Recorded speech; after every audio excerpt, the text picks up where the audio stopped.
On average, every 10 minutes, someone kills themselves in the United States. Everyone has someone in their life that's depressed, whether they know it or not. Many people are too scared to reach out about their struggles that they are having on a daily basis. These people are depressed, are more likely to never reach out to a friend or loved one, so it's very important that as someone close to them, we check up on them regularly. I believe that mental health is the most important part of someone's life and that we should pursue peace over happiness. In this speech, I will talk about my background with mental health, ways to get over depression, and reaching out to friends or professionals. Background on this is depression is a part of someone's life at some point in time. For some people, depression happens whenever they lose a loved one. For a lot of people, they fall depressed through breakups or self-hatred. I, at first in my life, had dealt with sadness and depression from divorces from when I was a young kid and a loss of loved ones, but I had never really experienced depression alone until my high school years.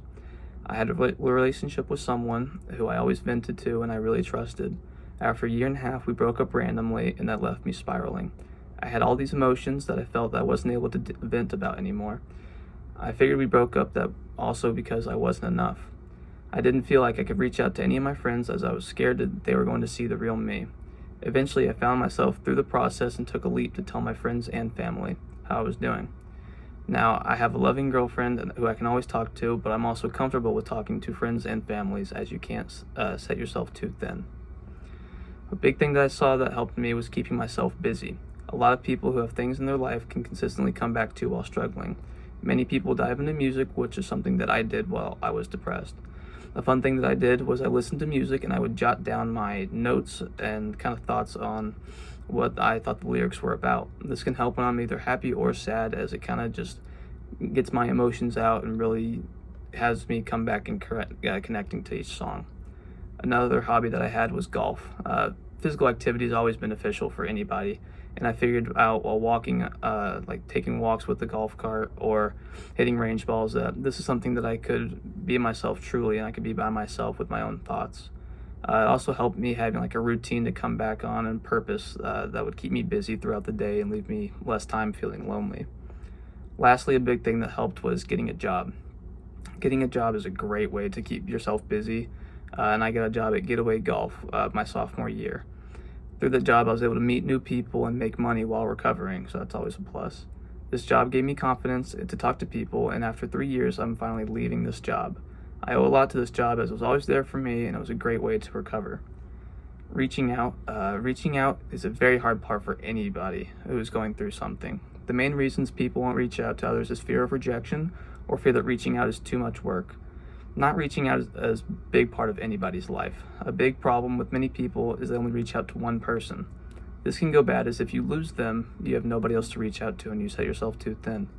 Hobbies are a great way to meet new people. These new friends don't have any prior knowledge of you or expectations, so you have a clean slate. They don't know anything about you. You can form new bonds with these friends and find a better version of yourself in the process. If you still don't feel like venting to friends or these new people or family members, professionals, like actually going to therapists, these professionals are committed to helping you. They have seen and heard almost everything, and they will do a great job of keeping you comfortable and will never rush or put pressure on you or anything. Finally, a big thing that I learned recently is pursuing peace over happiness. It happened when I heard a quote from Kevin Durant where he said, "I don't even care about happy or sad. I just want to be at peace all the time." And at first, I kind of didn't understand it, but I get it now. He went on to talk about how being happy is a brief thing in the long run. Emotions are so up and down and so brief, whereas having peace is something that's there always. Peace looks different for everybody, but for me it was stability. Peace between myself and peace with others is something that I think everybody should strive for. Peace helps out with people's mental health more than one might think. It helps out more than emotions. Everybody has heard the expression, don't get too up or too down. Getting up and down happens when you let emotions control your mental health, just because you're so brief and everything like that. All emotions are brief and can change very quickly. Letting peace run your mental health is good because it shows you understand. It shows that you understand that the good cannot come without the bad and that every day cannot be good. You have to have bad, and being at peace helps balance out your life.